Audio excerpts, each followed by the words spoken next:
जादुई चिमटा। एक समय की बात है। आदिपुर नामक गांव में एक गरीब रामू नाम का लोहार रहता था। वह रोज लोहे के बर्तन बनाया करता था, लेकिन कई दिनों से कोई भी गांव का आदमी उसका बनाया एक भी बर्तन लेने नहीं आ रहा था। इसकी वजह से रामू लोहार बहुत दुखी रहता था। एक दिन लोहार आग के पास बैठा लोहे के बर्तन बना रहा होता है कि तभी गांव का एक आदमी जिसका नाम सोनू होता है, रामू के पास आता है। अरे ओ भैया, कैसे हो रामू भाई? अरे कई दिन हो गए भैया, गांव के बाजार की तरफ आते नहीं हो। सब ठीक तो है ना भैया? अरे भाई, क्या बताओ, इतनी मेहनत से लोहे के बर्तन बनाकर बाजार जाता हूँ, पर कोई गांव वाला खरीदता ही नहीं है। भाई, कई दिनों से एक भी पैसा हाथ नहीं आया। ऐसे में मैं क्या करूँ? मुझे कुछ समझ नहीं आ रहा है। अरे भाई रामू लोहार, अब गांव वाले को तुम्हारे हाथ के बर्तन पसंद नहीं आते भाई। अब तुम भी क्यों मेहनत करते हो? जाने भी दो। अब तुम्हारे हाथों में वो पहले वाली बात नहीं रही। चलो अब मैं चलता हूँ। रामू ये सुनकर बहुत दुखी हो जाता है कि तभी वहां पे रामू की पत्नी आ जाती है। अजी सुनिए ना, आखिर आप लोहे के बर्तन बनाने का काम छोड़ क्यों नहीं देते? कोई मुनाफा तो होता नहीं। यहाँ अब तो गांव वाले भी आपके बर्तन खरीदते नहीं है। अब आप ही बताओ, ऐसे में हम क्या खाएंगे? नहीं नहीं, मैं कुछ नहीं जानती। अब आप भी जाओ और कुछ नया काम देखो। लेकिन भाग्यवान, मुझे तो सिर्फ ये लोहे के बर्तन ही बनाने आते हैं। ऐसे में भला मुझे कोई काम कैसे मिलेगा? लेकिन अगर तुम कहती हो तो मैं बाजार जाकर देखता हूँ। शायद कोई गांव वाला मुझे काम दे दे। जिसके बाद रामू वहां से गांव की तरफ जाता है। तभी उसे रास्ते में एक बूढ़ा आदमी जिसके साथ बकरी होती है, वो दिखाई देता है। अरे बेटा, मैं दूसरे गांव से आया हूँ। मेरे साथ दो बकरियां थी। मैं इन्हें मेले से लेकर आ रहा था, तो तभी मेरी एक बकरी भागते हुए यहाँ आ गई। बेटा मेरी मदद करो, ना जाने मेरी बकरी कहाँ चली गई। अरे बाबा, तुम बिल्कुल भी दुखी मत हो, मैं तुम्हारी बकरी ढूंढने में मदद करता हूँ। तभी दोनों गांव में बकरी ढूंढने लगते हैं, लेकिन पूरा गांव देखने के बाद भी उन्हें बकरी कहीं नजर नहीं आई। रामू और बूढ़ा आदमी अपनी बकरी के साथ जंगल में शाम ढले जाता है। तभी बकरी के रोने की आवाज सुनाई देती है। तभी वो देखते हैं कि जंगल में एक गड्ढे में उस बूढ़े आदमी की बकरी फंसी होती है। अरे भाई, ये इस गड्ढे में कैसे फंस गई? अरे कोई तो मेरी मदद करो, इस बकरी को बाहर निकालो। अरे मैं तो लाचार बूढ़ा हूँ, उस गड्ढे में से बकरी नहीं निकाल सकता। अरे मेरी प्यारी बकरी। तभी रामू उस गड्ढे में कूद जाता है और बकरी को बाहर निकाल देता है। तुम बहुत ही अच्छे हो बेटा, क्या मैं किसी तरह तुम्हारी मदद कर सकता हूँ? उसके बाद लोहार उस बूढ़े को सारी बात बताता है। अरे बेटा, तुम्हारी समस्या का मेरे पास एक उपाय है।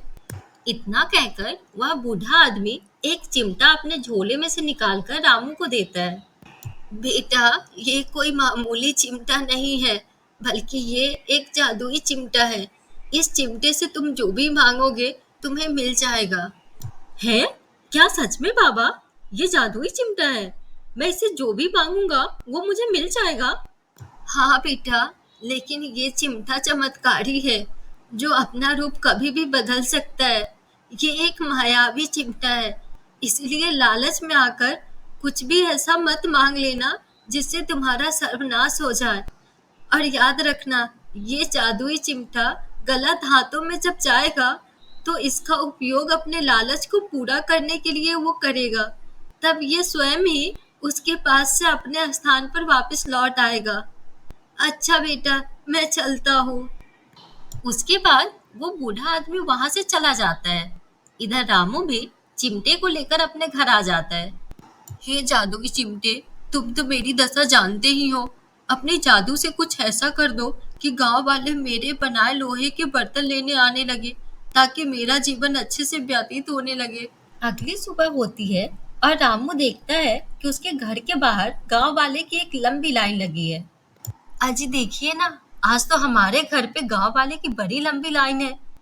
ये सब आपके बनाए हुए लोहे के बर्तन लेने आए हैं। और हाँ, देखिए देखिए कितनी लंबी लाइन लगी है।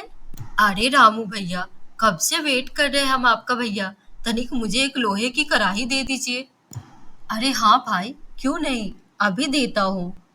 और फिर ऐसे ही सारे गांव वाले भी रामू से जो भी बर्तन उन्हें चाहिए मांगने लगते हैं और बदले में रामू को पैसे देते हैं, जिससे रामू और उसकी पत्नी बहुत खुश हो जाती है।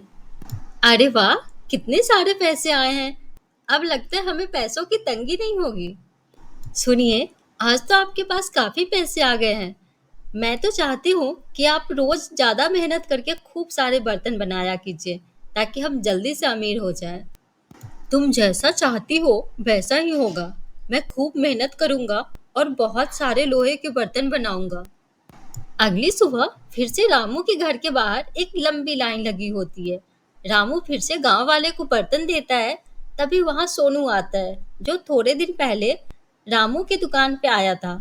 वो ये सब देखकर बहुत हैरान हो जाता है कि रामू के घर के बाहर गांव वालों की इतनी लंबी लाइन लगी है। अरे भैया, अभी कुछ दिनों पहले मैं यहाँ से गुजर रहा था तो ये रामू लोहार रो रहा था कि मेरे पास गांव वाले कोई बर्तन लेने नहीं आता। और अब देखो भैया, यहाँ तो गांव वाले को बड़ी लंबी लाइन लगी है।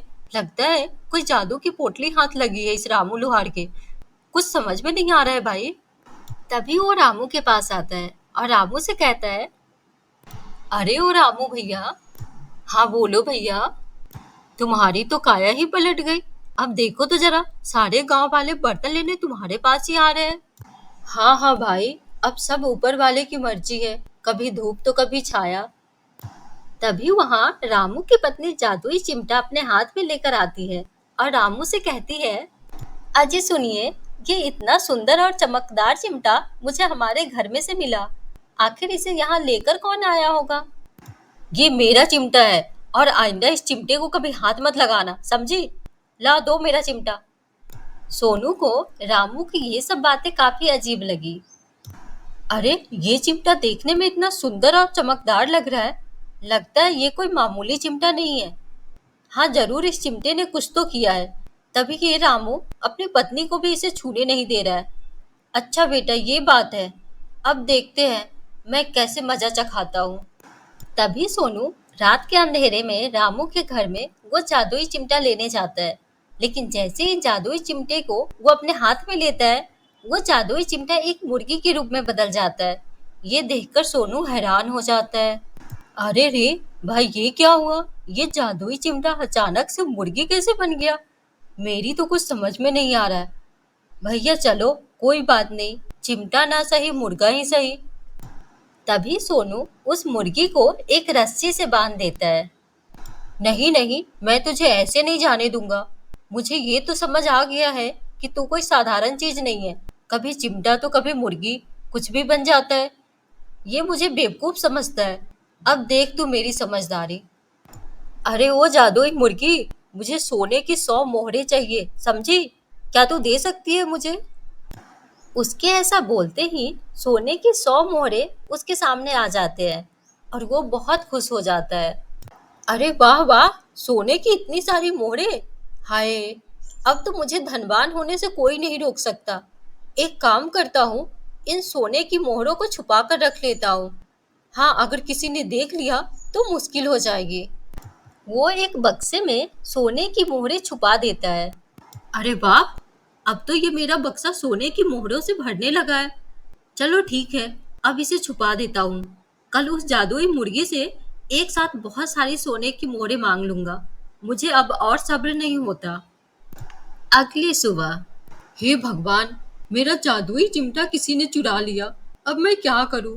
जिसने भी चिमटा चुराया है, बस उसका गलत इस्तेमाल ना करे, नहीं तो उसका सर्वनाश तय है। कृपा करना भगवान। अजी आप इतना परेशान क्यों हो रहे हैं? क्या हुआ बताइए ना। अब तो हमारा काम भी अच्छा चल रहा है। भाग्यवान, काम तो ईश्वर की दया से सही है, लेकिन जिस चिमटे के बारे में तुम पूछ रही थी वो एक जादुई चिमटा था। उसके बाद रामू सारी बात अपनी पत्नी को बताता है। आप सही बोल रहे हैं, चिमटे का बस गलत इस्तेमाल ना हो। मुझे तो सोनू भैया पर शक है, क्योंकि उस दिन चिमटे की बात सुनकर वो कुछ अचंभित लग रहे थे। अगली सुबह सोनू फिर से उस मुर्गी से 100 सोने की मोहरें मांगता है, लेकिन इस बार मुर्गी एक भी सोने की मोहरें नहीं देती है। अरे आखिर ये जादुई चिमटा की बनी इस मुर्गी को हो क्या गया है? आज एक भी सोने की मोहर नहीं दिया। ओ जादुई मुर्गी, मुझे सोने की मोहरें चाहिए। हाँ। सोनू ऐसा कई बार बोलता है, लेकिन मुर्गी एक भी मोहर नहीं देती, जिसकी वजह से सोनू को बहुत गुस्सा आ जाता है। अच्छा, तू ऐसे नहीं मानेगी। रुक, अभी बताता हूँ तुझे। कैसे नहीं देगी तू सोने की मोहरें? मैं तेरे अंदर से सारी सोने की मोहरें निकाल लेता हूँ।